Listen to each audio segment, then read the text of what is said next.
Right. So, welcome everyone. This is the second lecture. Yes, Tom, floor yours. Great, thank you. Sorry for being so sweaty. I don't think I'm going to make the mistake of walking up the hill again tomorrow morning. Okay. Okay, so let's just remind ourselves of where we left off yesterday. Well, we were talking about the general picture of critical exponents for percolation, how these are supposed to depend on the dimension. And what I told you is that what we believe and can sort of partially prove, as I'll talk about, is that there's what's called the upper critical dimension, which for percolation is 6. Above the upper critical dimension, you get these simple mean field values of the exponents, which are, so delta is the volume tail exponent, that's 2 in high dimensions. Eta is the correction to Green's function scaling of the 2-point function, that's 0 in high dimensions. Gamma is the blow up of the susceptibility, i.e. the expected size of the cluster of the origin. This is 1 in high dimensions. And what we conjecture is that in 6 dimensions, the exponents still take these values, but there are these polylog corrections, but that's not proven. So what I want to tell you about today is to give you some indication of how you can prove mean field exponents. So, we're certainly not going to see the whole proof that this is true in high dimension on ZD or anything like that, but I'll give you some idea of what some of the main steps are, and you can start to see why this dimension 6 might be important. Okay, so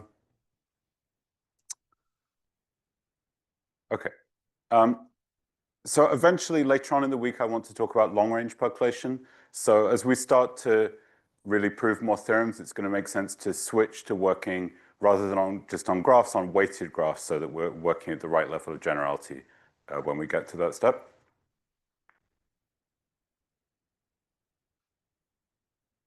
So a weighted graph is a triple. So it's a graph together with a weight function j, where j is a non-negative function on the edges. Okay. So how do we define percolation on a weighted graph? So the most convenient way to do it is to say that, so we have a parameter beta, which will play the role of P, and we say an edge E is open with probability 1 minus e to the minus beta j. Okay, so equivalently, we have a Poisson process on E with intensity beta times j. Okay, of course, we're always interested in connected components. So in the Poisson process, you might have an edge that appears like more than once, but that doesn't make any difference. Okay. Now, of course, this is equivalent to if j is just a constant, like 1, then this is the same as before with p equals 1 minus e to the minus beta. Right, this is a homomorphism mapping the non-negative reals to 0, 1. And in fact, even for standard percolation without weights, it turns out this parameterization is often very convenient to use. It has sort of better algebraic properties than the more obvious one with p and 0, 1. For example, if you have a beta 1 configuration and you union with independence beta 2 configuration, this is equal to a beta 1 plus beta 2 configuration in distribution, right? This is just like a standard property of Poisson processes, right, that you get here. Okay. So before starting to talk about how you might derive mean field exponents, I need to tell you about some basic correlation inequalities for percolation.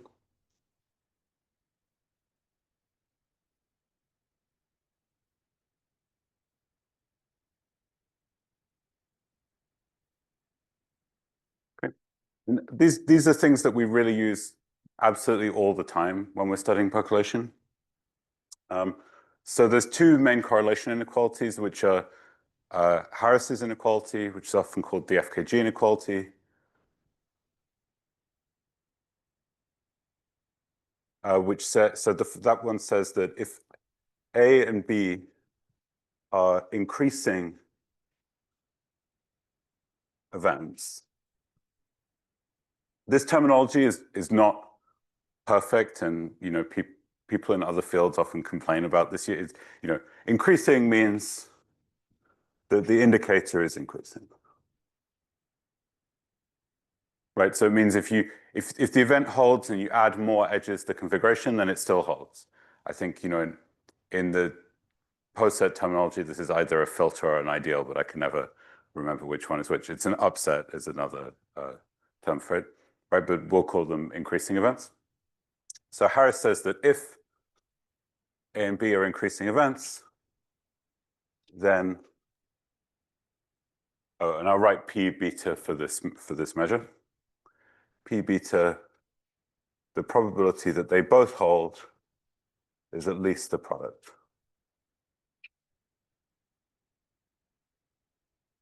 Right. By the way, these correlation inequalities writing down, they don't really have anything to do with percolation. They're just they're just properties of independent coin tosses, right? Independent Bernoulli random variables.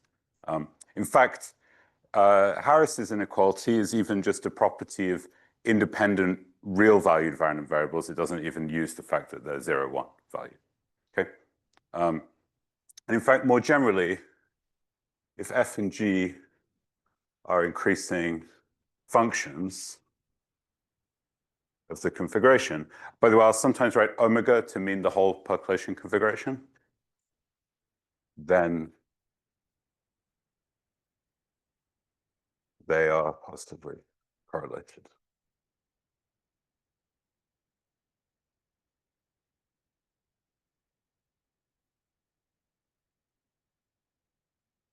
So I'm not going to prove these things just because I want to have time to do other things, but I should say I gave a 24-hour version of roughly the same course in Vancouver in June. And although I don't have my own notes available yet, I'll advertise that Andrew Lin, who is a PhD student at Stanford, diligently live teched my whole 24-hour lecture series. And the notes are available on his website. So if you want to see, for example, I mean, of course, you can also open up any of several textbooks on the subject. So there's some standard references for percolation include Jeffrey Grimmett's textbook, Percolation. There's also his book, Probability on Graphs, which is a sort of wider spectrum of probabilistic statistical mechanics. It's more introductory. Those are both good things to look at. There's also Hugo Domino-Copin has, again, sort of two different sets of lecture notes that you can find on his website. There's one that's shorter, more introductory, more specific to percolation, and a longer one that's broader. Anyway, there are plenty of things to look at. If you're interested, in particular, if you look at Andrew's notes, you can see a proof of this. Okay, so as I mentioned, this is often called the FKG inequality, and FK and G are, I'll try and do the Dutch pronunciation correctly. I'm not sure if there's anyone here who's going to correct me. So, F is, it looks in English like fortune, but I've been told it's pronounced fortown. Is that right? Right. There's Castelline and Ginebra. I think Ginebra is just how I would say it, but anyway. So the reason it's often called FKG, so FK and G, what they came up with is a criterion that you can check that other measures which are not product measures satisfy this property. That's called the FKG lattice condition. So in particular, this implies that many other models of statistical mechanics have this positive correlation property. Okay. Okay, so that's one basic thing. Okay. Now, the other main inequality is what's called the BK inequality. So, the FKG inequality is telling you, or the Harris inequality is telling you that product measures are in some sense positively associated. BK, interestingly, goes the other way. Now, of course, we can't just have the other inequality, right? Because then we'd say all increasing events are independent. But it says, okay, if we replace this intersection with something slightly different, then we can get the inequality in the other way. And this is defined in terms of the disjointed currents. So let me start by defining that. So suppose I have a configuration that belongs to some set A. So we say W, a set of edges, is a witness for omega in A if every other configuration omega prime with the same restriction to W as omega is in A. So in other words, knowing what omega looks like on W is sufficient to know that it belongs to A. You can change it however you want off of W. You won't change whether it belongs to A. Okay. So So e.g., well, one witness we can always take the whole set of edges, right? That always works as a witness if you belong to A. You could think if A is like the events X is connected to Y, you could take W to be open path, right? Any open path will do as a witness, right? If you change the configuration off of that, they're still connected. Okay, and of course you can throw in junk, right? Like being a witness is, if you add more edges, you continue to be a witness. Okay, and we define, this is called the disjointed currents.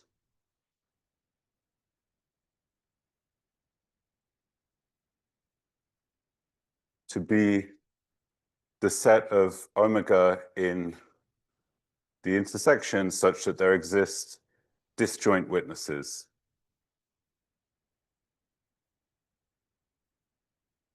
for omega in A and omega in B. Okay. Of course, this doesn't mean that all witnesses are disjoint, right? In particular, the set of all edges is always a witness if you belong to a set.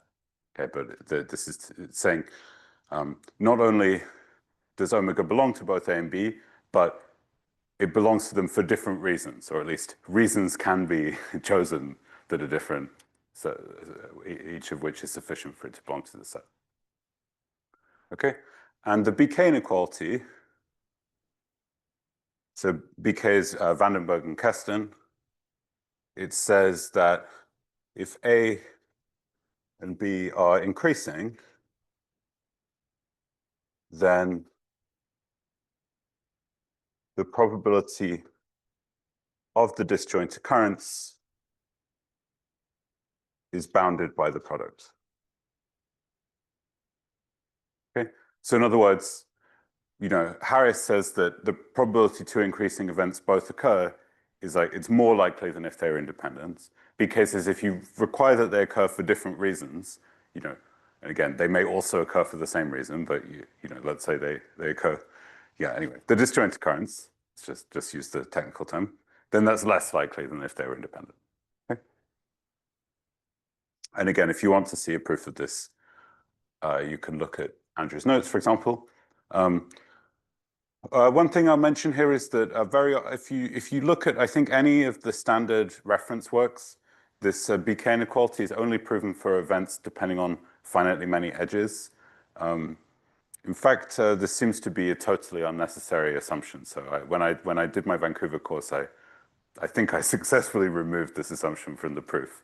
There is a subtlety, which is that if you have infinitely many edges, then if A and B are Borel, then this set is not obviously Borel because it involves an uncountable union over all the choices of witnesses. But some descriptive set theory comes to the rescue. It's what's called an analytic set.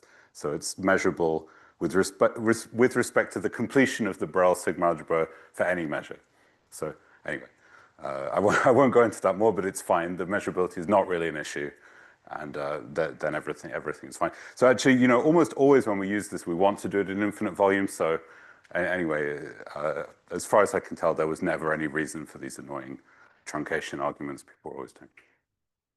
Okay, good. So I'll mention as well that so the BK inequality applies when they're both increasing. Of course, all of these things are also true if you say both events are decreasing as well, right? Just by symmetry.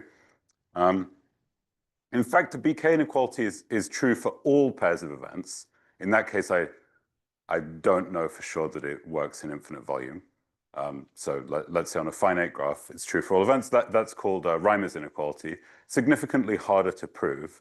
And in fact, rarely that useful. I mean, it comes up much less often than the BK inequality. Okay. Good. Okay, so let's see an example of this. So one of the most important applications of the BK inequality is called the tree graph inequality. In fact, these inequalities were actually proven before the BK inequality. Though if you look at the proof, I think they're essentially just proving, it actually looks a lot like the proof of the BK inequality, so I don't think it's really interestingly different. So these were introduced by Eisenman and Newman. And they're a way of upper bounding k-point functions in terms of two-point functions. So, you know, the two-point function, as I said, it's just the probability 2 points are connected to each other. They're in the same cluster, right? The k-point function, you have k points and you ask what the probability is that they're all connected to each other. Okay, so let's start off, and I'll start using this notation tau to mean the k-point function. So let's suppose we want to upper bound the 3-point function, right? So 3 points, what's the probability they're all connected to each other? Okay, so here's the idea.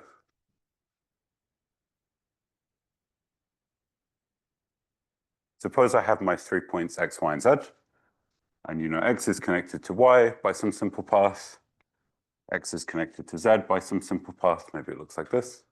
Okay, now what I can do is I can look at the last place that the second path intersects the first path, right? So in this picture it's here, right? And then of course I can erase the initial segment before I get there, right? And I get this picture where I have 3 simple paths meeting at some point W.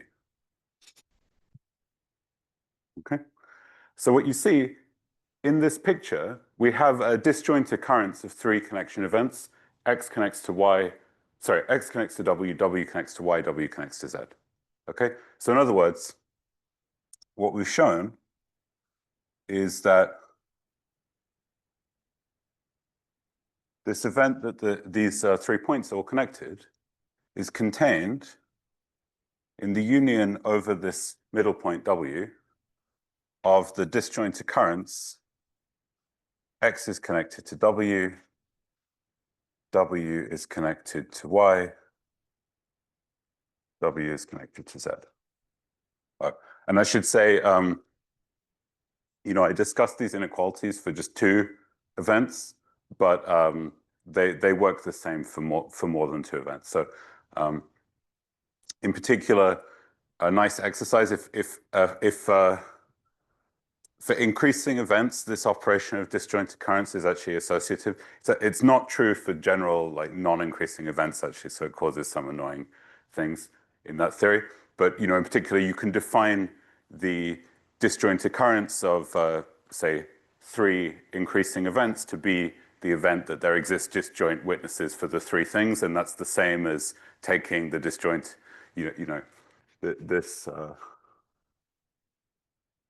this is equal to this. This is true for increasing events, but it's actually not true in general. But anyway, let's just stick to increasing events. Yep.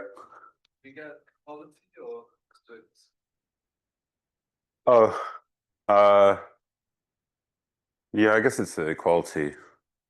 I mean, it's not going to matter, right? Because we're about to take a union bound. Yeah, of course, if you have this, then you Yeah, okay. Okay, so what do we do? Well, so we get this 3-point function. Well, we can take a union bound and then apply BK, right?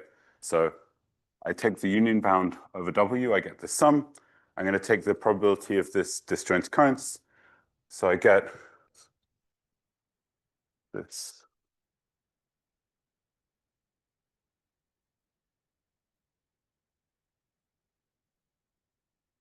Okay. That's the first of the tree graph inequalities. Okay. So before we talk about higher ones, let's note an important consequence of this.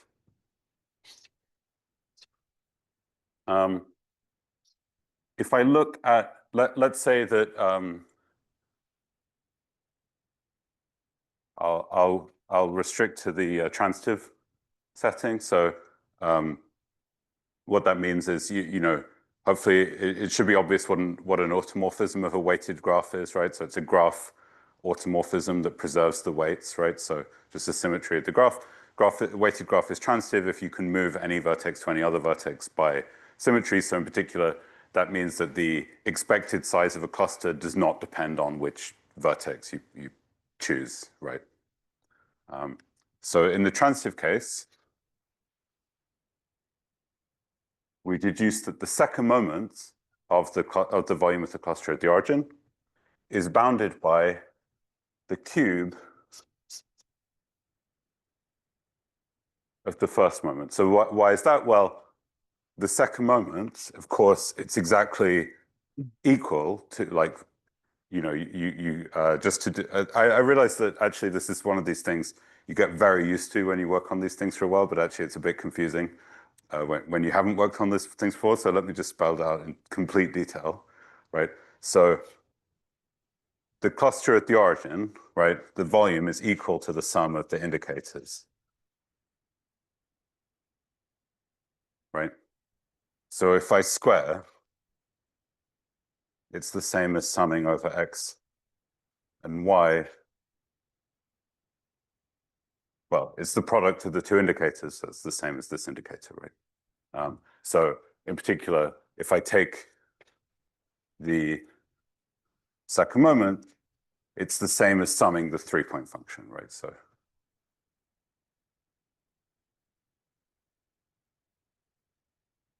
and of course, the same identity holds and you have higher powers, right? So if you take the pth moment, it's going to be equal to the sum of the p plus 1 point function. Okay, so if you take this inequality, right? Well, now I have this sum like this.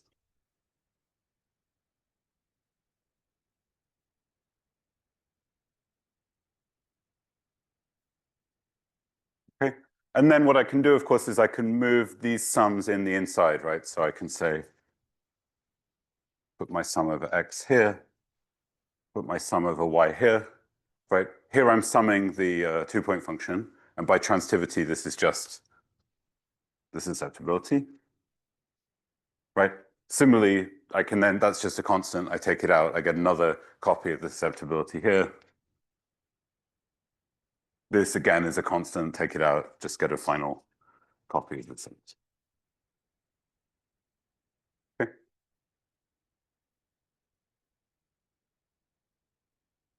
Good, okay. So that's the first of these tree graph inequalities. Now you might think, maybe this is quite a bad inequality, right? I mean, often we like things where the second moment's at the same order as the square of the first moment, right? Like, you have a binomial random variable or something, right? You have something with concentration. You often want like the variance to be small. If the variance is small, that means the second moment's almost exactly the square of the first moment. So, bounding by the cube at the first moment might look quite bad, but in fact, this is the correct order in high dimensions. So, you should remember when we have things that are near, if beta is just a little bit less than beta c, which will, the critical point under this new parameterization, then, you expect that, well, at beta c, the cluster at the origin should be heavy-tailed, right? So just below beta c, it will look heavy-tailed until you get to some large scale and you realize you're not really critical, and then it will start decaying quickly. And in fact, this this inequality being the correct order, so the second moment being the same order as the cube at the first moment, as beta goes up to beta c, is actually a characterization of mean field critical behavior. So that holds, for example, if and only if the susceptibility is actually blowing up like 1 over epsilon as when you're at beta c minus epsilon. Okay, so what about higher moments? Well, you can imagine you can do something very similar, right? So let's look at the 4-point function.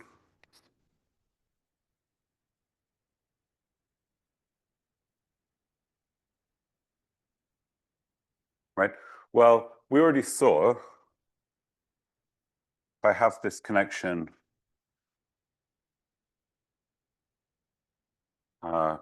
between x, y, and z, I can extract this tree from it. Again, this tree may be highly non-unique, right? I mean, the cluster might look nothing like a tree. I'm just saying you can find a tree inside it. Okay, now we have this other point w, right? And we can do the same thing, right? So we can take the path from x to w, maybe it looks something like this. You look at the last place that path intersects the tree that you have already. Okay, and then you get this tree connecting x, y, z, and w. By the way, one thing you might be concerned about here was like, oh, maybe w is like equal to x, y, or z. That's fine, that can happen, but it doesn't cause any problems. Okay. Now, what you'll notice here is there are now actually 3 different combinatorial possibilities for what happens, right? Because it could look like this, but it could also look like this, or like this, right? So in other words, this path could split off from any one of these 3 paths. It could also meet exactly at this point in the middle, but again, that's sort of contained in these things.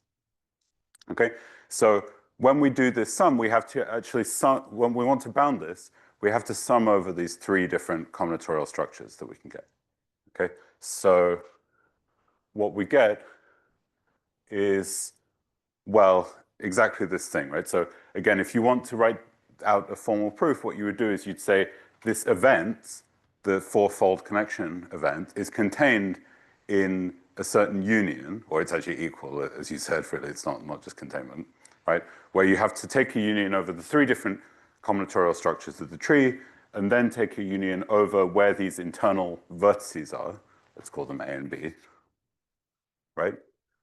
And for one of those 3 choices of combinatorial tree, and one of those 2 choices of A and B, you'll be able to find this tree structure. So you sum over those choices, and then you use the BK inequality for each one, and you get a product of 1, 2, 3, 4, 5 2-point functions. Okay. Now, of course, this actually gets really annoying to write down, right? I mean, actually, I'll have to have 3 things, and each of them will be a product of 5 things. So maybe I just won't write that down. But in fact, what we do in this area is we actually just use these pictures to denote those sums. Okay, so let me say that in more detail. So there are various different conventions for this, and often if you're working on something, it's useful to introduce like extra conventions to say, okay, there's some little heart I'll draw here, and that means this or something. But let's just keep it basic for now. So I'll have shaded and unshaded vertices.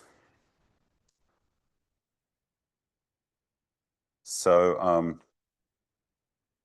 the convention is that unshaded vertices are labeled, so they're going to be like the input of a function. They're like free parameters. Shaded vertices represent dummy variables, so the things you sum over, right? So this, for example, means the sum over, you have, again, this is a dummy variable, right? Doesn't matter what you call it. Let's call it W. So every time you see an edge, that means you put a 2-point function. Right, so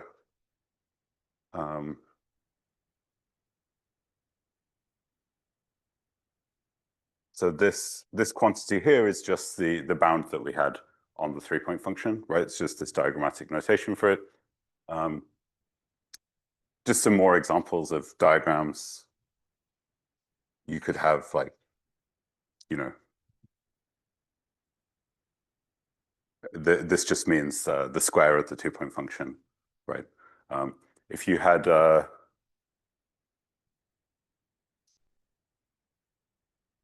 this one shaded, this means the sum of the square of the 2-point function. Right. This is often called the bubble diagram. It's a bubble. So if I'll be talking soon about the triangle diagram, and this word diagram means sums like this, which are represented by a drawing like this. And you can see that these ones are not too bad to just write out explicitly what they are, right? But you can see already when we got to the 4-point function, it would have been kind of annoying to write it out. I mean, it wouldn't be totally unreasonable. When people do the lace expansion, you get these diagrams. They're actually more complicated than this because there are more conventions about these kind of long, like ladder-like diagrams like this. And actually that didn't take me very long to write down, right? But if you wanted to write it down in like standard notation, it's also a nonlinear thing. When you write down the sum, you have to pick the order that you write down all these 2-point functions, which is completely arbitrary, of course. Okay. Good. So, all right. So what we get writing down this 4-point function in this notation, it's just exactly this.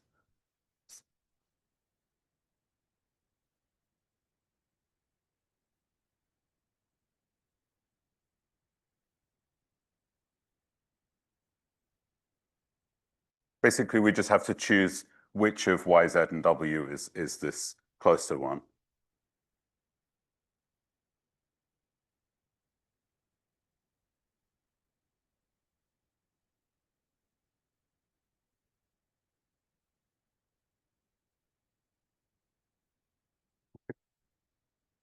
Right?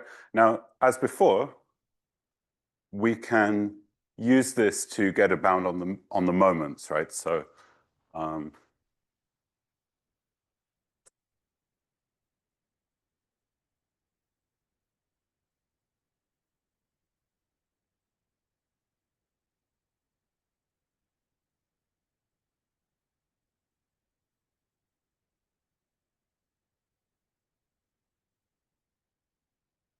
if you look at the third moment, well, of course, that's the sum of the 4-point function, right? And what you get is you get 3 times the 5th power of the first moment. So where does that come from? Well, if we take the sum here, all that means is we're replacing these unshaded labeled vertices with shaded ones that are now dummy variables being summed over.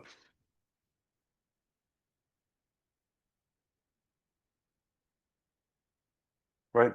So the factor of 3 just counts these 3 different combinatorial trees that we could get. Of course, they're actually the same tree, but they have different labelings, right? And why do we get a 5th power of the susceptibility? Well, you can just think you can pick off these leaves one by one, right? So if I look at just this sum, right, I'm just summing the 2-point function, right? Everything else is fixed. That gives me a copy of the susceptibility. Again, I pull out the constant exactly like I did before. I get this tree. Then I pull off another leaf, get another copy of the susceptibility, and so on, right? Until there are 5 edges in total, which is why I get the 5th power of the first moment. And of course, you can continue the same thing inductively, right? And in general, what you get is that the piece moments is bounded by 2p minus 3 double factorial. So this means the product of all the odd integers between 1 and 2p minus 3 times the first moments to the power 2p minus 1. Yep. Yeah, it's a natural number. I guess, yeah, let's not go into fractional moments. Of course, you can use Holder to interpolate these estimates. I don't know if that would be completely optimal, but it'll give you the right power. Okay. Right. So this 2p minus 3, this is the number of leaf labeled binary trees.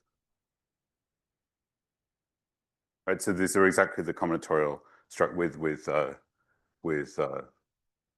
p non-root lives, which is a nice exercise if you haven't seen it before. Okay. Good. Any questions about this? Okay. All right. So one way you can interpret this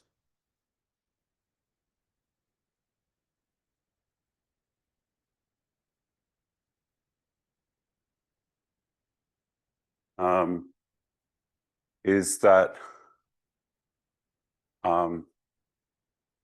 it's very hard for the cluster of the origin to be much larger than the square of its mean. Now, this is something where I should have taken notes and written down the exact inequality, but it's something, it's very small. It's some kind of exponential type bound. You should think that these double factorials are also the moments of a chi-squared distribution, which is the square of a Gaussian, right? So basically, they grow roughly like a factorial. You're going up in the even integers, or sorry, the odd integers. But you're only taking half of them, so the growth is about the same as a factorial. An exponential random variable, a geometric random variable, has factorial growth of its moments. So, the moments grow roughly like those of a geometric. It has roughly the same tail as a geometric. It's really a chi-squared, but okay. So in particular, what you can use this to say is that,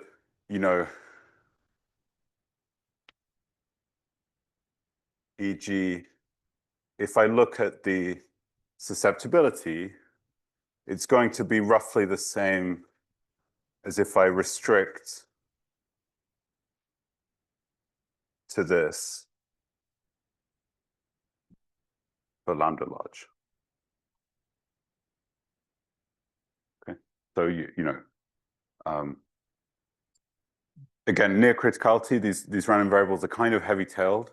Like their expectations should come primarily from rare events. This is bounding how far out into the tail you might have to go to see those rare events by the square of the expectation. Okay, and again, this is completely optimal in high dimensions, actually. Okay, maybe one thing I should mention quickly is, I mentioned this theorem yesterday about the convergence to super Brownian motion, right, in high dimensions, the scaling limit theorem. And basically what you can think of almost as the definition of super Brownian motion is it's the continuum random object where these bounds, the tree graph things, are actually just equalities for the k-point functions, right? Like the k-point function of super Brownian motion just is the expression you get from summing over the trees with the Green's function, the random walk, the Brownian, the standard RD Green's function on each edge. Okay, so basically that theorem is saying that in high dimensions, asymptotically, these bounds are exactly the right thing, except that you lose some constant for each internal vertex. So yeah, maybe I'll just mention that. Of course, I won't prove this for you now, but in high dimensions, the exact k-point function is asymptotic. So as the minimal spacing of the points goes to infinity, to the tree graph bound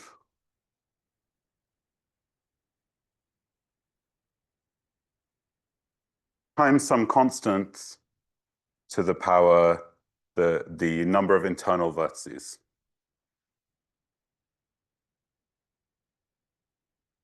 Okay. Basically, you can think, when I have like the 3-point bound, for example, right? I'm bounding the 3-point function by this diagram. You can think, well, these three arms, they're not really independent, right? The BK inequality is not really going to be an equality. Similarly, this point where the three parts meet is not really unique, right? I mean, maybe my cluster actually looks like this, and like any of these 3 points would do, right? So I'm overcounting a bit on where I place this midpoint. I'm also overestimating because the BK inequality is not really an equality. There's some interaction between these 3 clusters, but the point is that should be captured by some constant at large scales, and it should be the same constant if I go to the 4-point function. This little tripod is well separated and essentially independent from like whatever's going on in this little tripod, right? So I just get the same constant a second time. And this theorem that we prove in this upcoming work with Arthur, saying, up to this thing, this is called the vertex factor, up to the inclusion of these vertex factors, the tree graph inequality is exactly the right thing in high dimensions. This you can think is essentially equivalent to convergence, super Brownian motion. I mean, the super Brownian motion, again, it's just the process that's basically defined, if you like, by these sum over tree formulas for its k-point functions. Good. All right. So that's the tree graph inequality. So let me talk next about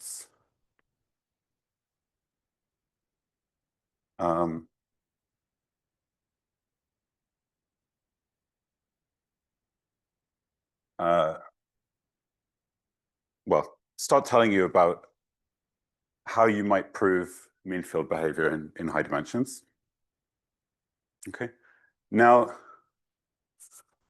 the key thing in most approaches is to start by showing we want to prove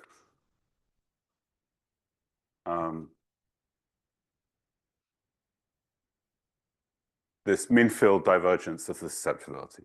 This turns out to be usually the most accessible of all of these mean field behaviors, and you can imagine once you've computed like one exponent, you're in a much better place, and you can start maybe deducing other exponents.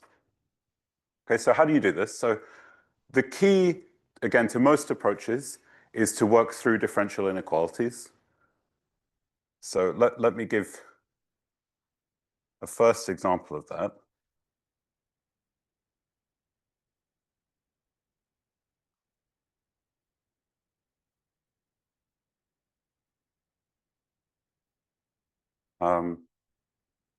So this lemma is just always going to be true. So I'll restrict to transitive graphs as before.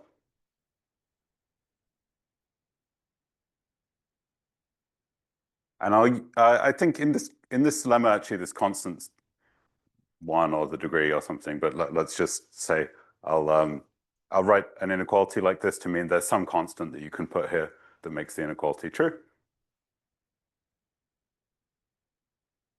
So the derivative of the susceptibility is always fire alarm, or yeah.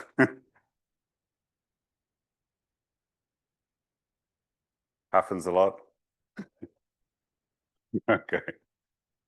Okay. The lemma says that the derivative of the susceptibility is always bounded by the square of the susceptibility. Okay. So why is this true?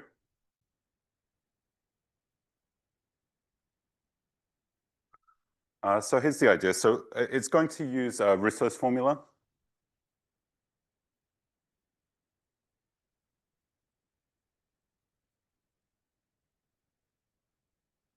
Okay.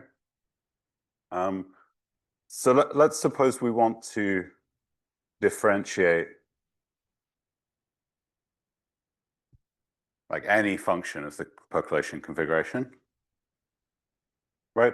Well, as we increase beta, remember there's this nice interpretation that we're just doing a Poisson process of edges, right? So if we increase beta a bit, we're just adding in an epsilon times j intensity Poisson process. Right, so if we look at beta plus epsilon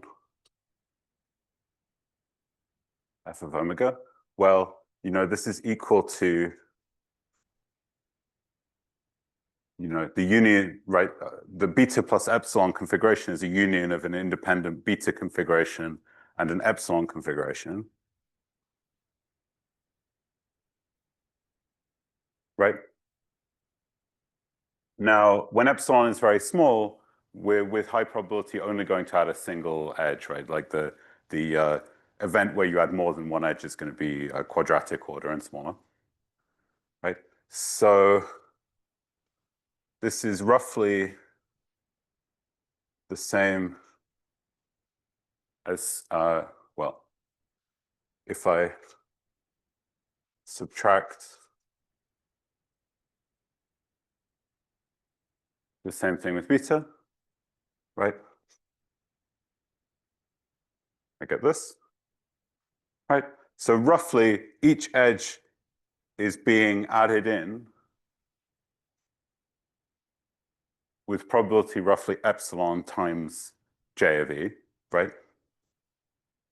And then I have to add in, say how much would this increase when I add the edge, right? So of course I can take these out. Okay. So, it's this up to, quadratic terms in epsilon. So in particular, what you get is that the derivative is equal to the sum over e j of e times this expected increment of f when e is added. Okay. By the way, I think this is a nice example where you see that working with this parameterization is just nicer than the normal one with p. When you do it with p, you get some factors of p and 1 minus p, and they're impossible to remember for me anyway what they are, but here you don't get them, so you don't have to remember them. Okay. Good. Okay, so that's Risso's formula. So in particular, if A is increasing, then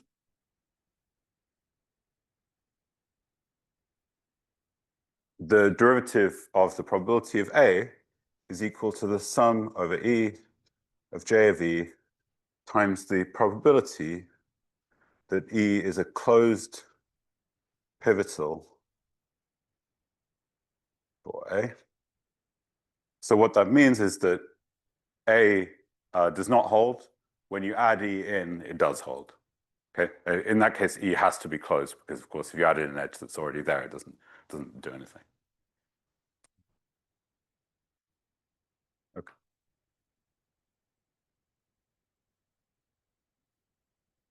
So, Risso's formula, you can think it gives us a way of interpreting derivatives for percolation, very geometric way. So we very often use this technique where we want to study some quantity. So we differentiate it, we try and understand what's going on geometrically, produce a bound on the derivative, and then do some calculus to prove something from that bound. Okay, so how would we use this to bound the derivative?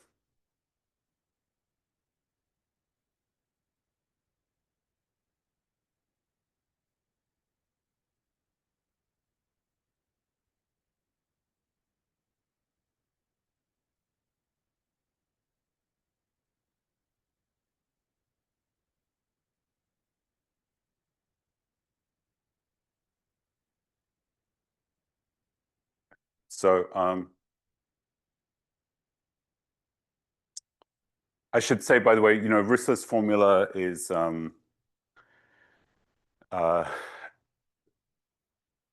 in general, it's only valid in finite volume, right? I mean, in infinite volume, these quantities might not even be differentiable. I'll gloss over that issue a bit. It's not really a problem for what we're doing. You can prove You know, when you're below criticality on a transitive graph, the cluster moments, you actually get an exponential tail of the cluster volume. I mean, that follows actually from the fact that the expectation is finite together with the tree graph inequalities we were discussing before. And in fact, that implies that these functions that we'll discuss, they're actually like analytic functions even below criticality. They're very well behaved, and these formulas remain true. I mean, one has to justify that, but I won't discuss it further. Okay, so let's look at the derivative of the susceptibility. Okay, well, of course, I can write this as the sum of the derivative. Well, again, doing a slight cheat in infinite volume, right? I'm exchanging the order of differentiation and summation, but let's not worry about that. It's the sum of the derivatives of the two-point function, right? And so I could write that as this, it's pictorially, it's this, right? I have x over here that I want to connect to. And I have this closed pivotal E, right, times the weight of the edge. Okay.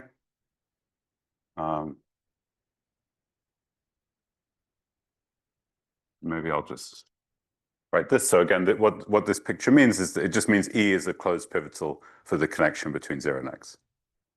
Okay. Good. All right. So at this stage, it's actually useful to do a small algebraic manipulation. So let me talk about this. So we'll use what's called the mass transport principle.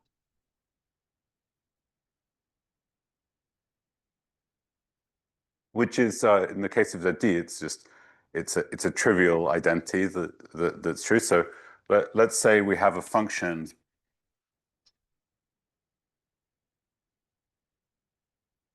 on pairs of points to non-negative reals.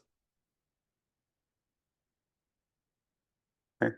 And suppose that this function is translation invariant. So f of x, y is equal to x plus z, y plus z. Okay. Then the mass transport principle is a version of Tonelli's theorem about exchanging the order of summation. So it's like, suppose you fix one vertex and you sum over the other one. Of course, the translation invariance means it doesn't depend which vertex you fix to be the origin here. Okay. So the claim is that this is the same as if I fix the second vertex and sum over the first one. And you can imagine that a similar statement is true for functions of any number of variables, right, that are translation invariant in the sense. In fact, it follows from the two-variable version. You know, one consequence of I'll explain why this is true in a second. It is really a triviality. One consequence of this is when we have these diagrammatic sums, you know, maybe we have something complicated like this. If we have these diagrammatic sums with a single unshaded vertex, right, and everything else is summed over, on ZD, it does not matter which vertex is the unshaded one. You get the same value for the sum, right? That's a consequence of this. This in general is not true for arbitrary transitive graphs. The transitive graphs where it's true are called unimodular. And from now on, I'll restrict to the unimodular transitive graphs. But again, you can just think you're on ZD. Let me prove why this is true. Well, first of all, we can use the translation invariance to shift both things by minus x. Right? But taking a negative of something is a bijection. So this is true.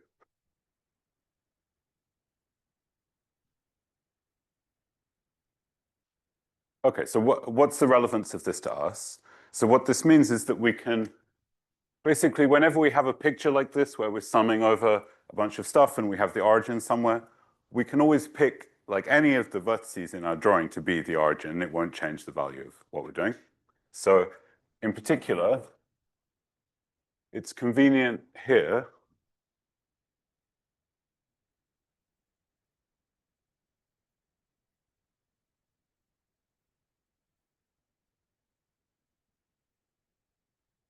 to say, basically, we're going to express this derivative by picking the origin to be this vertex, right?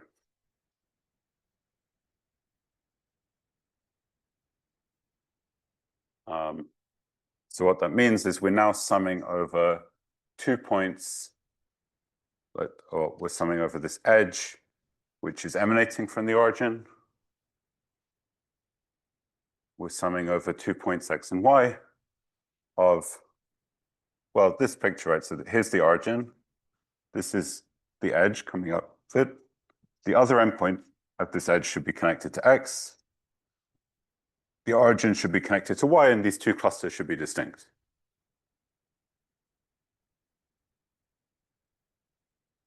Times JV. Okay. So formally, we can think, well, actually, when we take this sum over x, we're just taking the size of this cluster, right? And similarly, when we take the sum over y, we're just taking the size of the cluster of the origin.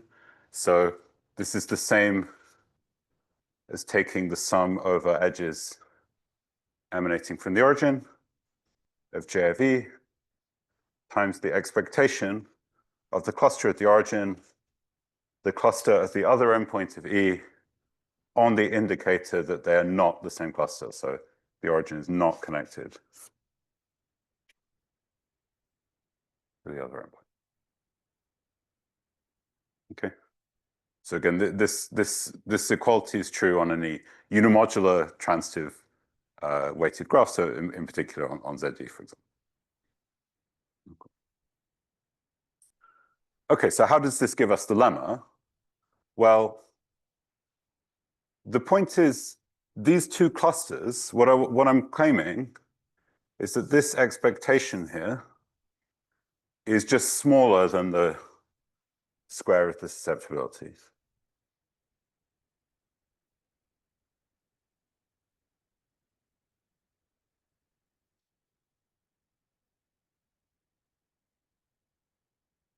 So why is that true?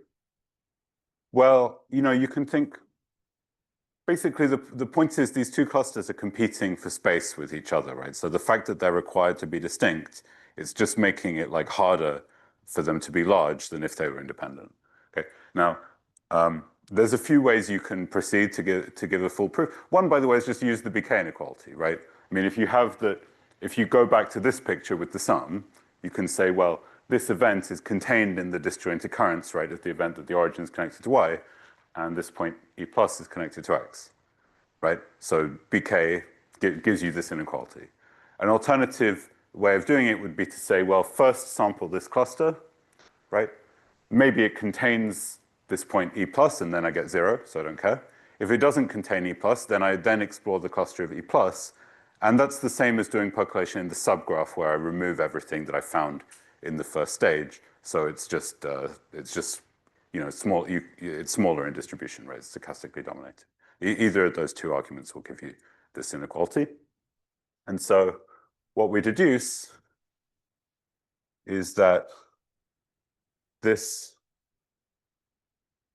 inequality holds,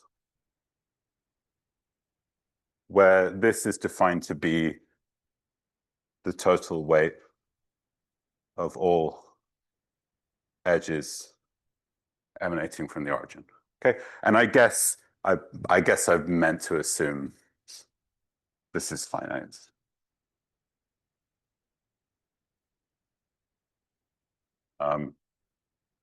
For the kind of questions we're interested in, we can always restrict to this case. If J is infinite, it means that for any positive beta, the origin has infinite degree.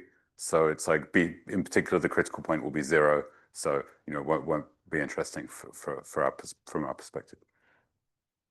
Okay, we're doing for time. Okay. All right, so that's this inequality. So it says the derivative of the susceptibility is always bounded by the square of the susceptibility. So what can we do with that?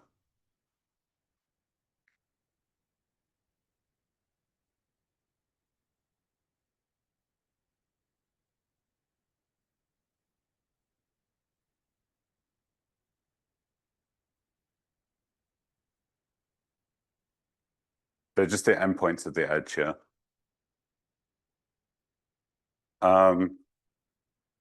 Okay. Corollary.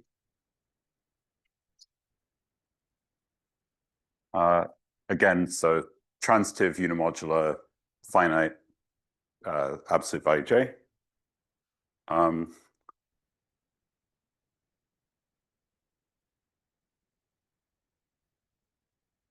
The claim is that the susceptibility blows up at least like 1 over epsilon as you approach B to C from below. Where again, this means there's some constant here. Okay.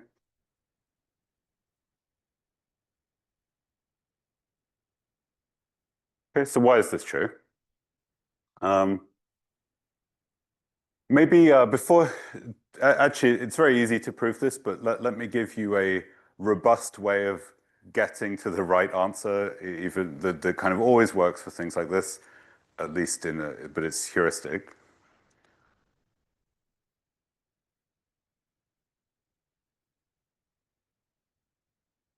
You know, we expect that the quantities we're interested in typically have power law behavior, and you know if you have if f of x has power law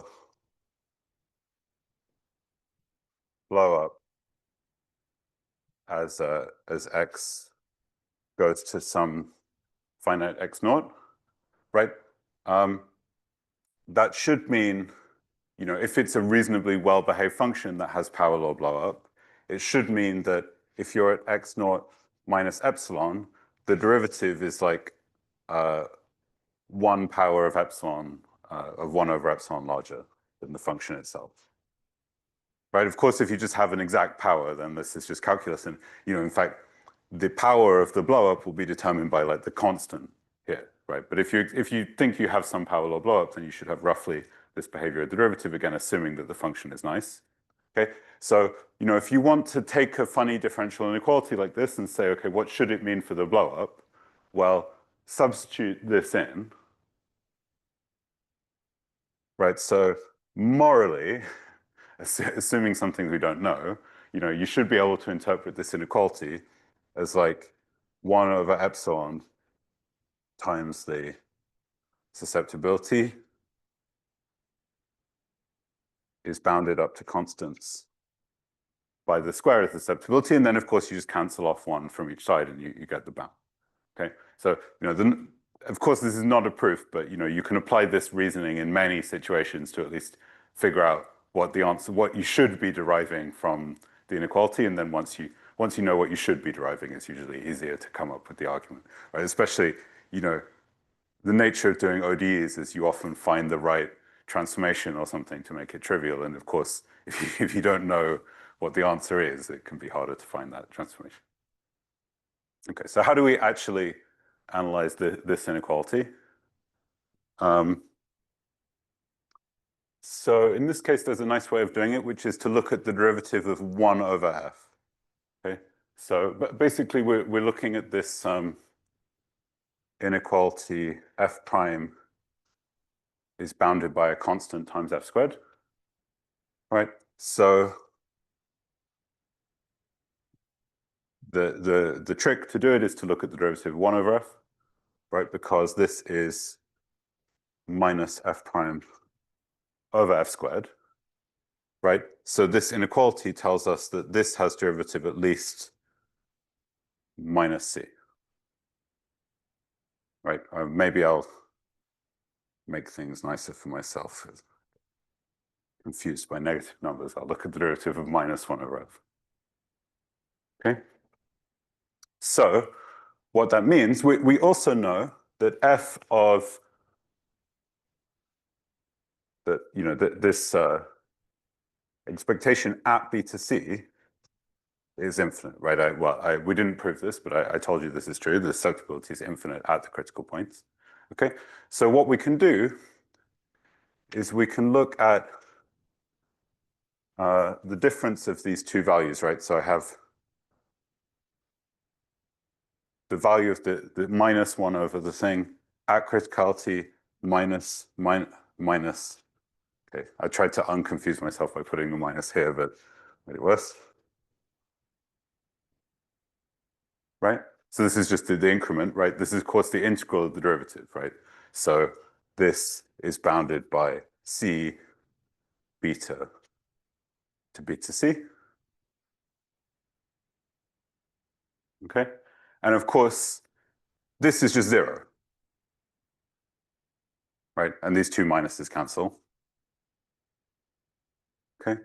So I get this integral, of course, is just beta c minus beta times c. Right? So if I rearrange this, I get exactly the claim. This is at least 1 over c beta c minus beta. And of course, this constant c was actually just the absolute value of j. Okay? All good?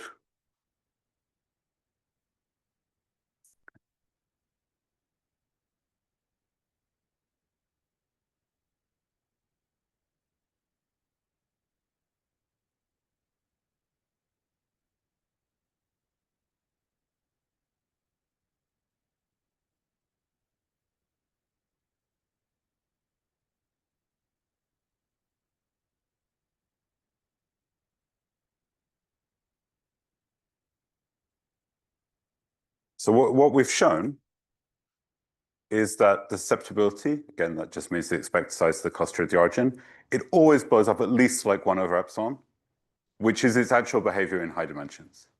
Okay, and this is actually one of several theorems of this form in percolation that say that whatever happens in low dimensions, it's worse than in high dimensions. You have a one-sided inequality that's sharp in high dimensions. So another one is that the volume tail is always worse. It's at least as bad as the high dimensional 1 over root n one. And you can also do things with like the graph distance radii at the clusters and things like that. There are a number of other things like this. And these are often called mean field lower bounds for obvious reasons, that they're lower bounding the true critical behavior by the mean field critical behavior. Okay. So to prove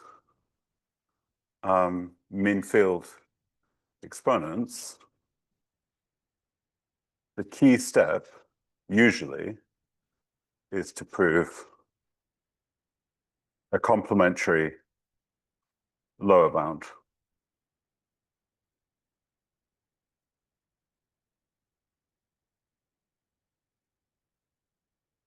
Okay. Now you can see the analysis we just did. You could just flip all the inequalities. So if you have a lower bound on the derivative, like f prime is at least a constant times f squared, you get an upper bound on the rate of blow up for exactly the same reason. Okay. Okay. So how should we interpret this? Well, going back to this was an exact formula for the derivative, right? So basically, what we want to say is that in high dimensions, if you have these two clusters that are, next to each other, if you like, right, the endpoints of an edge, then putting in this indicator that they're distinct does not significantly change their expected size versus if they were just independent, right? So, it's at least hopefully plausible that this becomes easier to be true the more space you have, right? The higher dimension you go to. In fact, if you're working on a tree, of course you can just compute everything exactly if you want. But it's also easy to see that this should be true, right? Because if you have an edge in a tree, you have the two trees on either side, you're basically just doing completely independent things on either side, right? So in fact, in that case, this restriction just becomes the restriction that one edge is closed. Okay. Good.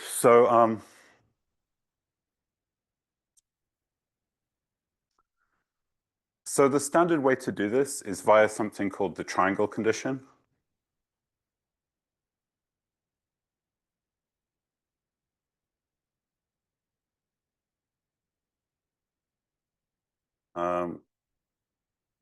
So this was introduced by Eisman and Newman. So we define the triangle diagram. Well, it's just going to be the diagram that is a triangle.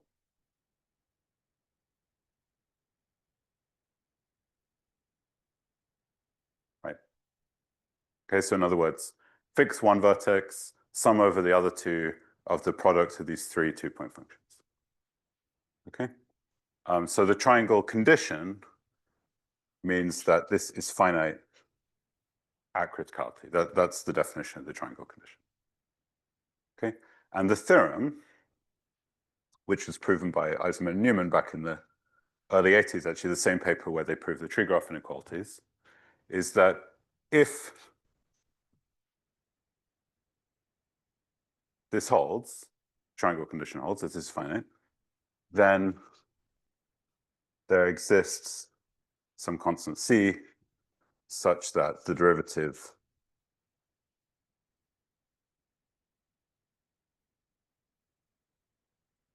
is at least the square.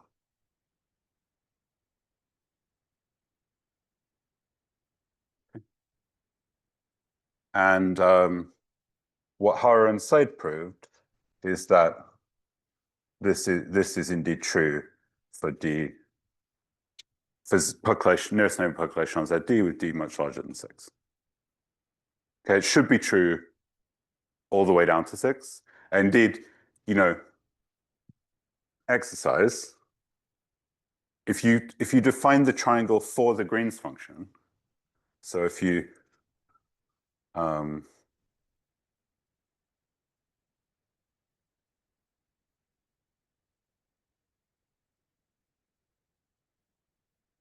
right, this is like the Green's function triangle. This is finite if and only if D is strictly larger than 6. Okay, so of course, concluding this way is somewhat circular, and in fact, the triangle condition is not known to imply the Green's function scaling of the two-point function anyway. But you know, at least this makes it plausible, right? It's like a self-consistency kind of argument that's popular in physics, right? So like, it's saying if you have what you expect to happen, the Green's function scaling of the two-point function, then it would imply mean field critical behavior in dimensions strictly larger than 6. Okay, so again, I find that to be a somewhat weak argument for why the critical dimension should be 6. I'll tell you some more later. Okay. So, you know, I'm certainly not going to prove this Hara-Slade theorem for you, although we hopefully will be able to prove mean field critical behavior for long-range percolation by the end of the week. But I will explain to you why this theorem is true.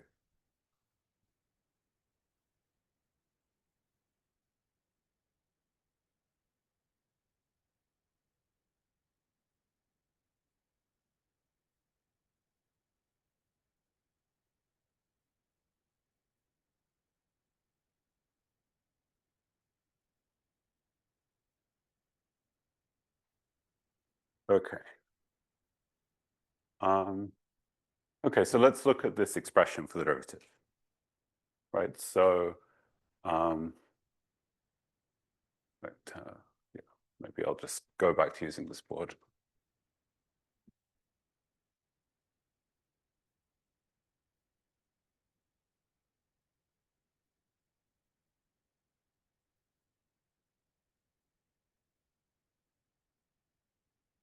Right. Yeah. Yeah, nearest neighbor on ZD. Yeah, sorry, I'm being a little bit sloppy about saying what the hypotheses are. Yeah, so this theorem is for any, let's say, transitive unimodular graph. It's also fine in the non-unimodular case, actually. And this is for ZD with D large.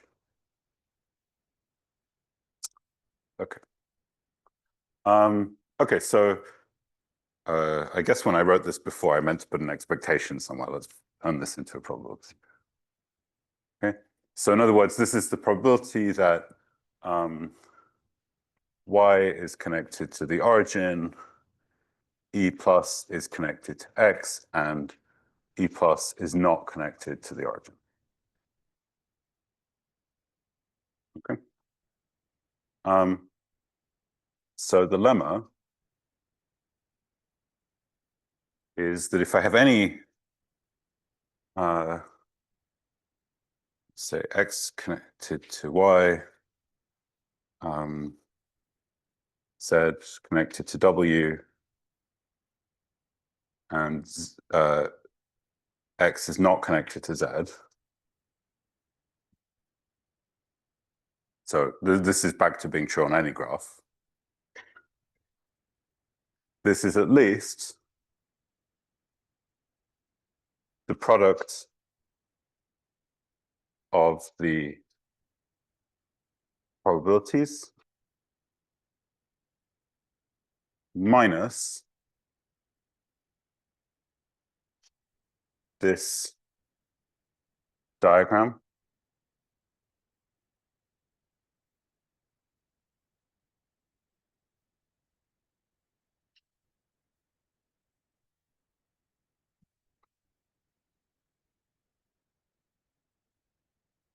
Okay.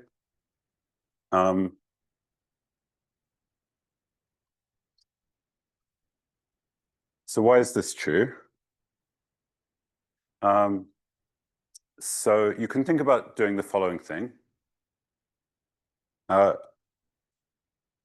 This is slightly overkill, but it's going to be useful to have this more sophisticated way of thinking about it for later on.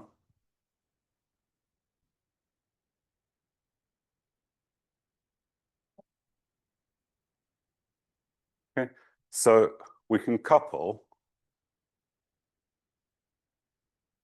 the cluster of x and the cluster of z, like the actual clusters, with an independent pair. This one is just going to be the same, and then I'll have a independent cluster of z in the following way. So first, what I want to say is that basically, you imagine you explore the cluster of x and then you explore the cluster of z, right? And you want to use these together to write down a percolation configuration on the graph, okay? And the issue, but you're just doing these for independent clusters, independent cluster of x, independent cluster of z, okay? So the problem, of course, is that there are edges which are assigned values by both clusters, right? And an edge is only supposed to have one value. So what you do is you use kx when it explores an edge. So for each edge we have to say is it open or closed? So if its status is revealed by kx, it gets that status. So use the independent cluster kz when otherwise, when E is revealed by the independent cluster. And then, we have to set all the remaining edges, but we don't care about those. So, flip more coins. Hopefully that's good. So what I'm saying is, the edges that are queried by kx, they get set their status by kx. The edges which are queried by this independent cluster till kz, they get their status set by that cluster unless they were already set in the first round, okay, in which case they don't change. And then you have some edges which you never looked at, and those are completely irrelevant for everything we want to look at, but just to get a kind of percolation configuration, just flip more independent coins, okay? So you can check that this does have the correct distribution. This configuration that you get is distributed as Bernoulli bond percolation, right? You just had some algorithm for deciding when to flip like what order to flip coins for the edges, but that has no impact on their distribution. They're still just independent coin flips with the appropriate probabilities. Okay, so what properties does this coupling have? Well, of course, the cluster of X in the configuration is just its cluster that you had initially. So if Z is, of course, one thing that might happen is that Z is just in Kx, then its cluster is Kx. If it's not in Kx, then its actual cluster is contained in the independent cluster. And a point W that's in this independent cluster is in the true cluster if and only if there exists an open path Z to W in this, which is disjoint from Kx. Okay, so in other words, you should imagine, I have Kx, and maybe Kz looks something like this, the independent one, right? And the point is, any edge that Kx got priority on, when you try and enter Kx, that edge must have been revealed to be closed in the first expiration, right? So you know that these edges here are really closed, right? So, if Z is here, then it's not really connected. This point is in the independent cluster, but not in the true cluster, because you'd have to go through Kx, and you know that those edges are closed. Whereas this point here, you can get to fine. And of course, you only need one pass that you're allowed to take to keep you in the cluster. Is that clear? So why does that give us this bound? Well, you can think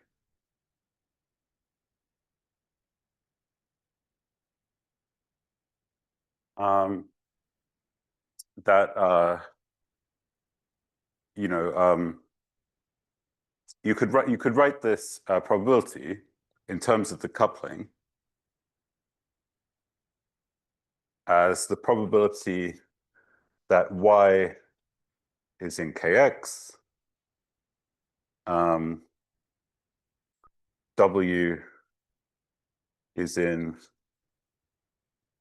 K tilde Z, and well,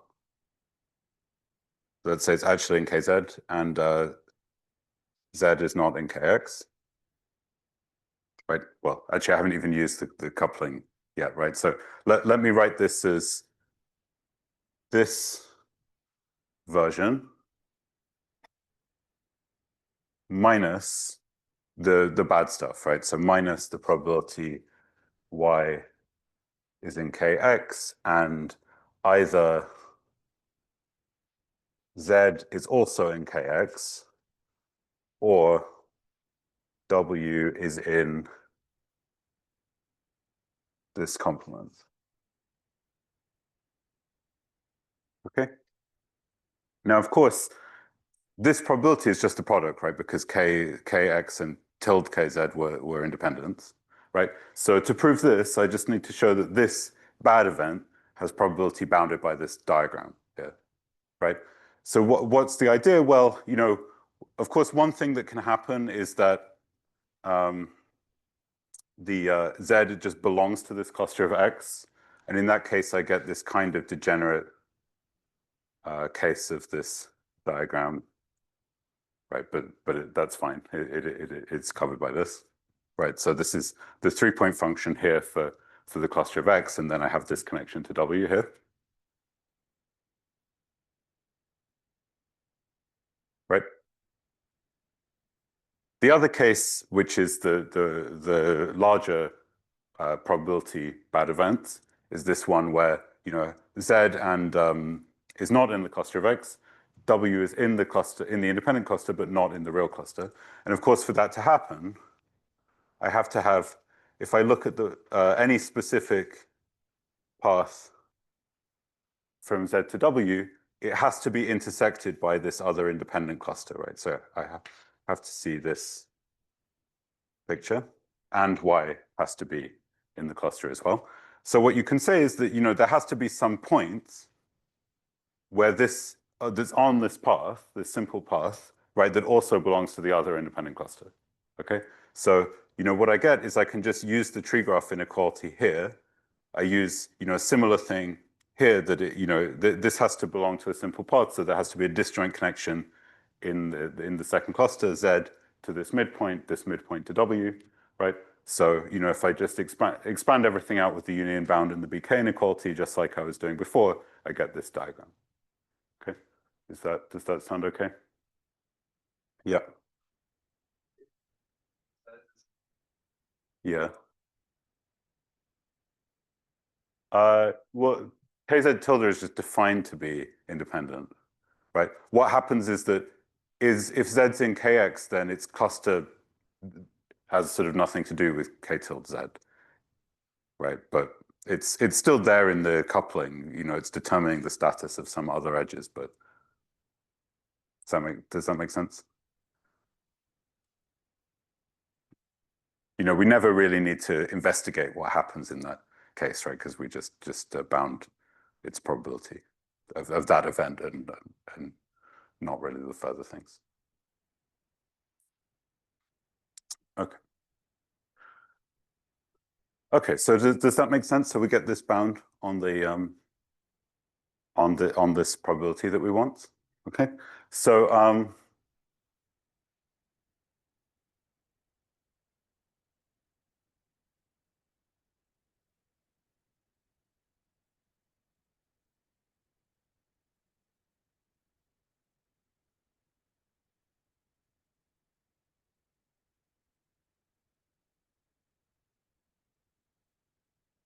then of course what we can do is we can sum this bound, right, over these 2 points are going to be the endpoints of the edge, and then we'll sum these over all the space, right? So what we get is that the derivative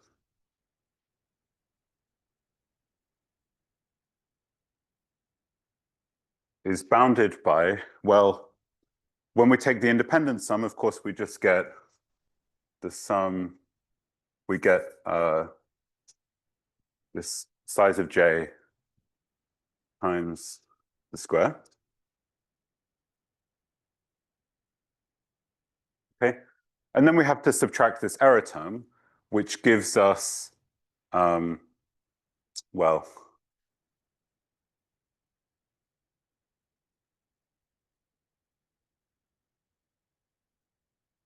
this diagram, right, where this is this edge E.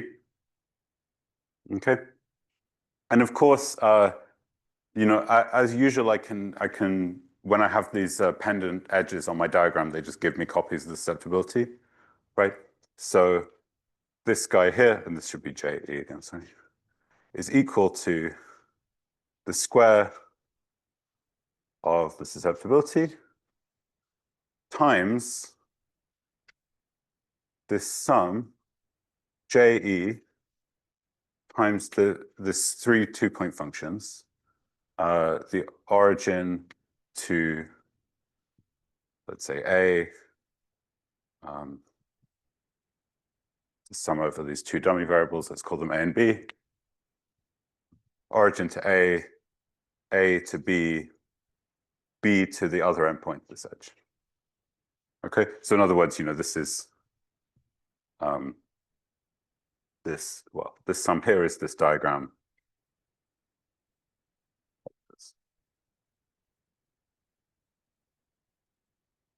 Okay, so for fairly obvious reasons, we call this the open triangle diagram, right? It's like the triangle, but it's not necessarily coming back to the origin, it's coming back somewhere else, to, in this case, to the other endpoint, the edge. Okay. So let me now show you how you can conclude this theorem under a slightly stronger assumption. Okay, so let's, what we get in particular is that this is lower bounded by 1 minus the max, and I'll call this with 2 points 0 and x here, I'll call this open triangle this, and of course it's just this open triangle is just the third power of the 2-point function, like either viewed as a matrix or doing convolution powers. So what I get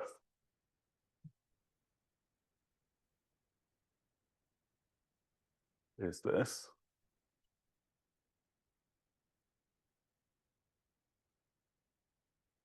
Okay. So in particular,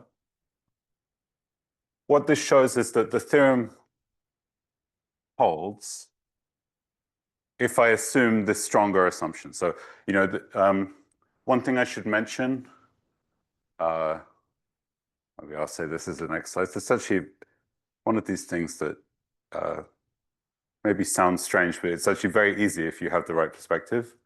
Exercise. This 2-point function is a positive definite matrix.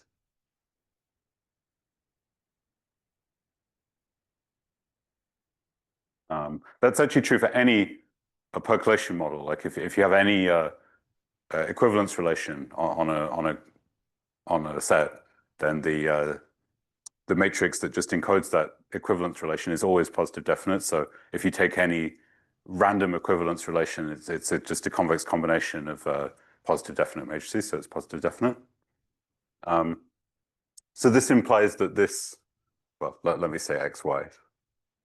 This is just a power then of a positive definite matrix, so this is also positive definite.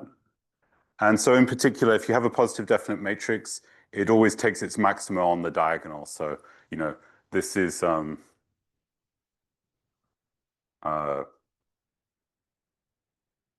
well, in particular, if you have a positive definite matrix, the off-diagonal values are always bounded by the geometric mean of the on-diagonal. Again, this is a nice linear algebra fact you can prove for yourself if you haven't seen it before. Right? So in particular, you know, the triangle condition will tell you that this number is finite, right? Like the triangle, if you say that the triangle is finite on the diagonal, it's also finite off the diagonal uniformly. So certainly this number will be finite. Now, of course, this inequality is only useful if this is less than 1.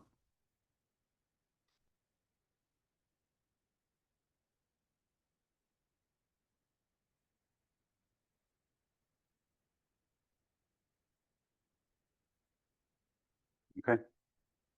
Now, if you want to do it just assuming that it's finite, you have to do an annoying extra step that I don't want to go through in detail, where basically you say, okay, when I look at the derivative, instead of summing over like neighboring vertices connected by an edge, up to constants, I can move those 2 points like to be any finite range away from each other. Basically by saying, you know, if I can bound this thing that's like the same quantity, but where I take these points to be far away, then you know, I have these 2 clusters which have about the right expected size even when I require them to be distinct. And then I can just do some surgery. I can like force some edges to be included to move those 2 large clusters like next to each other. So this is just a pain to do, but it's sort of not interesting in a way. So the main computation is here. Okay. Now there's another fact that you have to use, which is that if the triangle condition holds, like if this thing is finite, then in fact, if I instead look at the nth, this is 0. Okay. Now this has nothing to do with percolation. It's just an analysis fact. I think it's like the Riemann-Lebesgue lemma or something like that. You know, it's you have something. It's a convolution power of something, and you get a finite value on the diagonal. It's like non-negative convolution power of something non-negative. It's just a general fact that if it's finite, it has to go to 0 as x goes to infinity. Okay, so basically, to complete the proof, you use this analysis fact, And then you say, okay, really when I'm looking at the derivative, it suffices to take two well-separated points to take these two cluster expectations around. I can take them to be well-separated enough that this is less than 1, and then I can do the computation. Now, you get a really bad constant here because then you have to do this surgery to like move the, like force some edges to be open, some to be closed to move these two clusters next to each other. So and in fact, this like Riemann-Lebesgue thing is not even quantitative at all, actually. So it doesn't give you any control on what these positive constants are. If you're interested, there's a different proof that I came up with maybe 5 years ago now that I wouldn't say it's easier. It's sort of more like trick based, whereas I think this computation is somehow showing you what's really going on more, I think. That has this annoying caveat. But it actually gives you like a polynomial dependence on the triangle. It's like you can take the constant to be 1 over the triangle squared, something like that. Okay.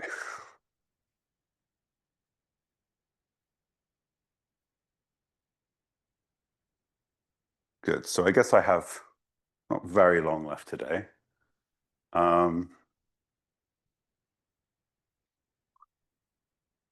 What should I talk about next? All right. So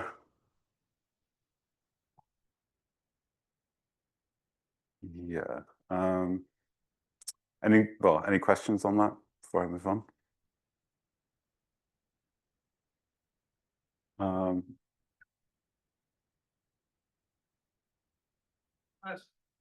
Yeah.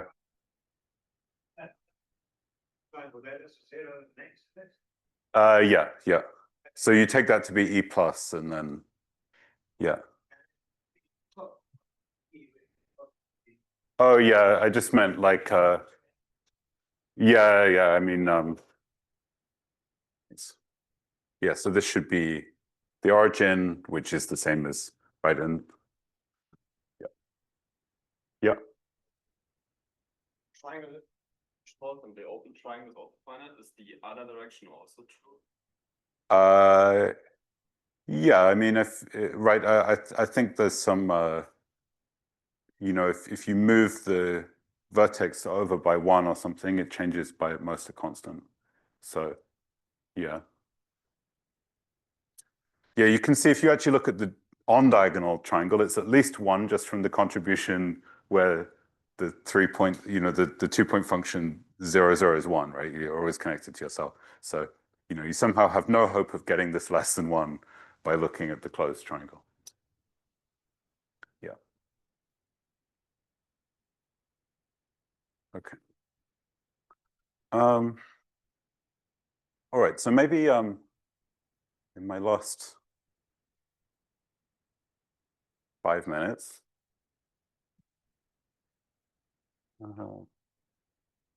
it's kind of awkward amount of time, actually. Maybe. Oh, yeah. Okay.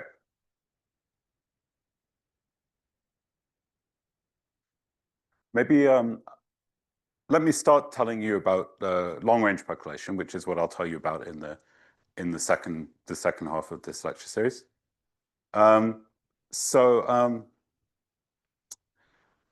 There's a few reasons you might be motivated to study long-range percolation. So one reason is, I think from a modeling perspective, it's just a reasonable thing to look at, right? Like models with long-range interactions, they're obviously physically relevant for things to do with, currents and magnetism and charges and all that kind of stuff. They're also obviously relevant for like percolation used in modeling of epidemics and things like that. Of course, if you spread a disease, you don't have to be sitting next to someone to spread your disease to them, right? You can spread your disease to anyone in the room, maybe with some decaying probability as they sit further away from you, right? So these are reasonable reasons to study long-range percolation. It's also going to be very interesting. Not that this program has been fully developed yet, but I was saying yesterday about what physicists call the epsilon expansion. I don't think I called it that actually, but this thing about saying, okay, low dimensions are hard, so let's try and expand down from the critical dimension. This is often called the epsilon expansion. Of course, that terminology is awful because like every expansion is an epsilon expansion, right? But like you can also call it the Wilson-Fisher expansion, but people will know what you mean if you say epsilon expansion. And this involved this thing about taking the dimension to be a continuous variable. And of course, that doesn't really make sense. As I was saying, you might think you want to work with fractals. That turns out to be a bad idea. Again, it doesn't, not to say that it's not interesting, but one problem with fractals is that they have many different dimensions that tend to not be the same. If you have a Sierpinski gasket or something, it will have like its volume growth dimension, its Hausdorff dimension, the spectral dimension, isoperimetric dimension. All of these will be like different, and it's not clear if any one of these is really going to be the right thing to look at, and it seems like probably not. I mean, there's probably another dimension that's like the percolation dimension or something, right? And like, what is that? Well, that's something that's hard to understand. So fractals is maybe not the right way to go. But long-range models can be used very well to fill this role. Again, it seems like it's not exactly the same as what the physicists are doing, but it's closely related, and it has many of the same kind of phenomena that are occurring. So let me define what's going on. So, okay, so all we're going to do is we're going to be doing percolation on ZD, but now with the kernel. So the edge set are going to be like all pairs, or all distinct pairs. Okay. And I'm going to use a kernel which is translation invariant, meaning that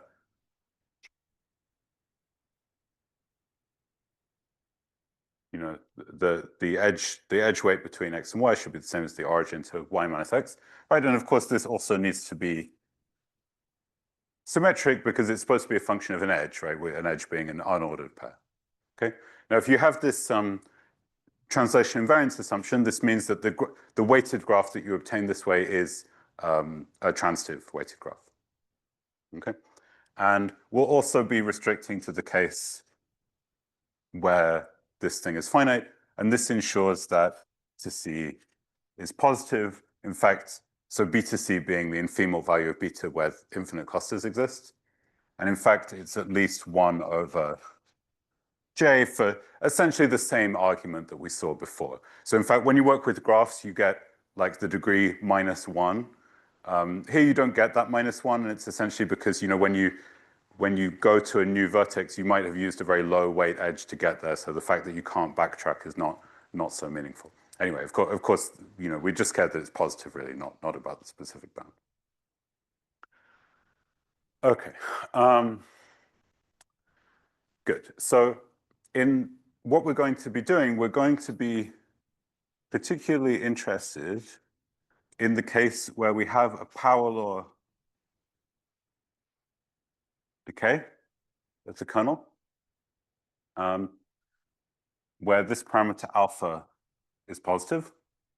Okay, positive alpha makes this true, right? If you have 0 or negative alpha, you can check that would make the kernel non-integrable. So beta c would be 0. Okay. Now, the particular reason for this notation, so there are a few different conventions one sees in the literature. I should warn you, and they often use the same letter as well, which makes things more confusing. But this way of doing it with the -d minus alpha, you should think, for those of you who like this kind of stuff, alpha is the same alpha as in an alpha-stable Levy process. So the same meaning of alpha. In other words, if you took a random walk with transition kernel proportional to this, right? Then alpha is the number of moments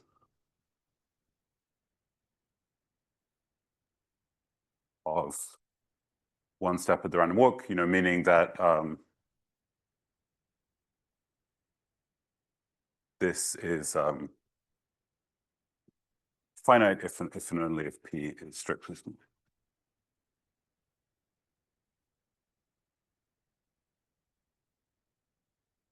Okay.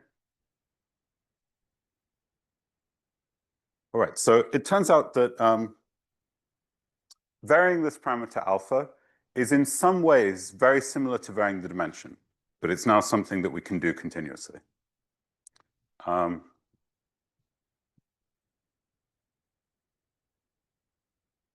So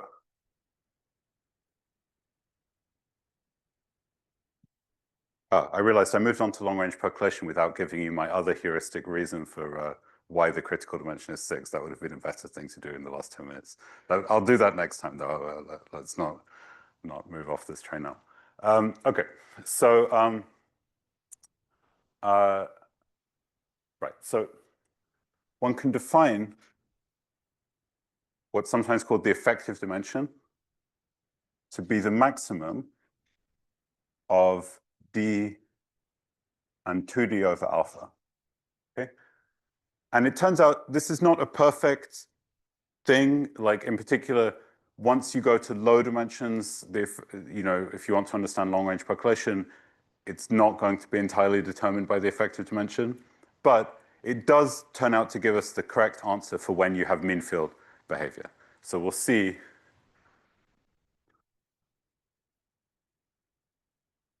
behavior now should hold for D bigger, for df bigger than 6. Okay. So in particular, this is not exactly the direction we're going to be going in, but looking at long-range models opens you up to considering these epsilon expansion type things, because instead of, fixing the upper critical dimension and then varying D to be slightly smaller, which is something you can't do, with the long-range models, you can fix D and then vary alpha to make the upper critical dimension just slightly larger than D, and that's something that makes sense. Okay, so once you have these long-range models, you can ask, of course, all the same questions that we were asking about the short-range models, right? Like, do you have an infinite cluster at criticality or not? Can you talk about critical exponents, scaling limits, etc.? There's another additional question that becomes interesting for long-range models, which is, when is long-range different than short range?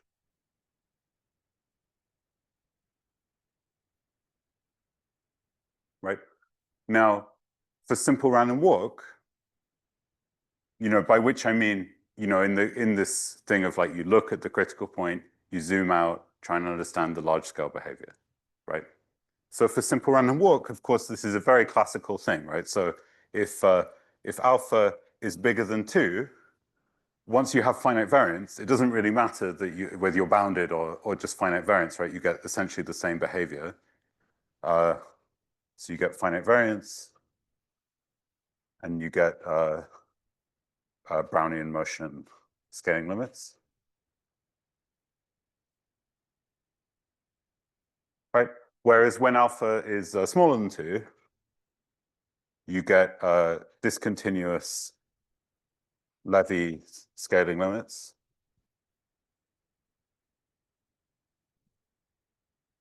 And more of the critical exponents are different, right? So like a simple random walk with finite variance goes, has this the diffusive Brownian scaling, right? So if you run the random walk for time t, it goes to distance roughly square root of t. Once alpha is smaller than 2, it actually goes to distance bigger than that, right? I guess it's 1 over alpha, right? Is that right? Yeah. Okay. Right, so you get a different scaling limit, and you have to scale by something different to get that limit. You have different exponents. Okay. In the case alpha equals 2, you have convergence to Brownian motion with log corrections.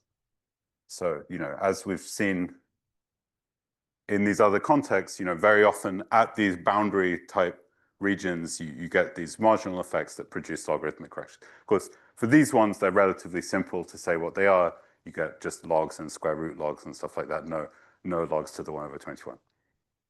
Okay, and again, this is quite typical that at the boundary of these things, you'll still get one of the two behaviors, like the same scaling limit. In the same case, the same scaling limit as the short range regime, but with some logs that you have to put in to get it to come out correctly. So, you might naively guess, maybe the answer is going to be the same for percolation. Maybe I get the same behavior as in short range when alpha is bigger than 2, like the finite variance condition, and you get like something genuinely different, something really long range at large scales when you have infinite variance. Okay, that turns out to be the correct answer in high dimensions. And of course, that maybe shouldn't surprise you because in high dimensions, percolation is behaving just like branching random walk, essentially. Of course, branching random walk has all these, is built out of these random walks, and their behavior is changing when alpha crosses 2. Okay, so it is indeed the right heuristic, like that is what's going on in high dimensions. In low dimensions, that's actually not the correct answer, conjecturally, although this is something, of course, we still don't understand that well rigorously. And what you expect is actually that this transition from an effectively long-range regime to an effectively short-range regime actually happens at a value of alpha slightly different than 2. In fact, it's slightly lower than 2 in 2 dimensions and slightly higher than 2 in 3, 4, and 5 dimensions. That's the conjecture. Okay, and so what we're going to investigate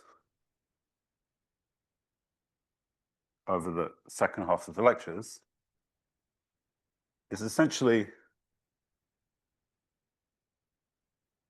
for long-range percolation, and you can imagine there's a similar drawing you can do for other models. As you vary d and alpha, what we're going to get is kind of 4 different regimes. I should say, by the way, this always confuses. This really looks like a 3-dimensional drawing. It's just a 2-dimensional thing that has these lines meeting in these angles. It's not a 3D thing.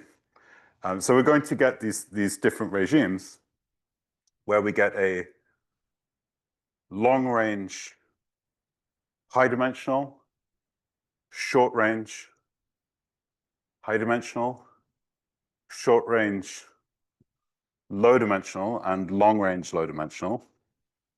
And then we get all these extra special behaviors that occur on these 4 different boundary curves, right? So, this is where you get marginally short-range, high-dimensional. So this is like the alpha equals 2 thing. This is like long-range, critical dimensional. This is short-range, critical dimensional, right? And this is marginally short-range, low dimensional. Okay. Now, of course, this region here is scary, right? This is like the regime where you're behaving like nearest neighbor percolation in low dimensions. So, in some ways we can prove more than you might guess about this regime, and there are some surprising ways in which there are just more tools available somehow for long-range models than for short-range models. But we're certainly not getting like critical exponents or anything in this region. And similarly, this line here is like nearest neighbor 6-dimensional percolation. I mean, maybe that's easier, but it still seems hard. And this line here, where you're similar to short-range low-dimensional, but with some extra like logs or whatever. I mean, okay, that's probably even harder than short-range low-dimensional. But aside from those 3 cases, what we'll be able to do, I'm not sure exactly how much we'll get through in the rest of the lectures, but we can actually understand the critical behavior quite well in all of the remaining regimes. So in particular, all of the high-dimensional regimes, including both long-range and short-range, and this marginally short-range line here. The long-range low-dimensional where it turns out that even though it's a low-dimensional model, it's not behaving mean field. Some of the exponents, although not all, conjecturally, have simple explicit values that we can actually prove now as a hold. And also this long-range critical dimensional, where you get these logarithmic corrections to the high-dimensional behavior. In fact, we can even show the full super process scaling limits, with the logs and all that kind of stuff. Okay, so this is probably a good time to end here for today, and I'll try and get through a good portion of this by the end of the week. Thanks.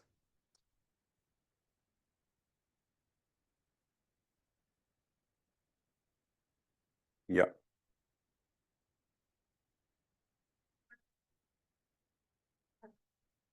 Oh, yeah, that's d equals 6, alpha equals 2. And it turns out that this point's not that interesting, actually.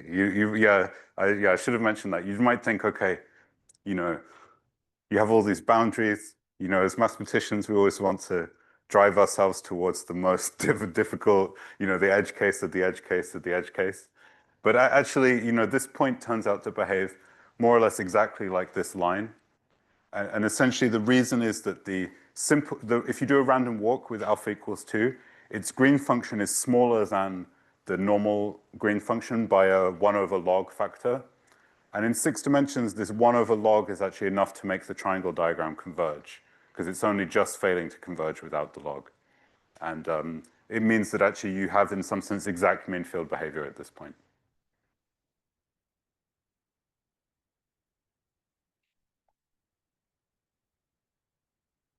Yeah. About long range, high dimensional, the alphas version be close to 0 if b is equal to 2, for example. Yeah, indeed, right? Because then the effective dimension will be large. Yeah. Yeah, one thing to stress here as well is that one dimension is no longer so boring in long range models, right? I mean, also once you work with long range, you lose the special topological features of 1 and 2 dimensions.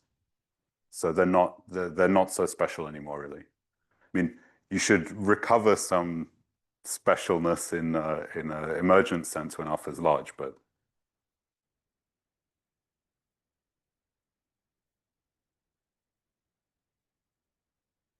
Then, question. it's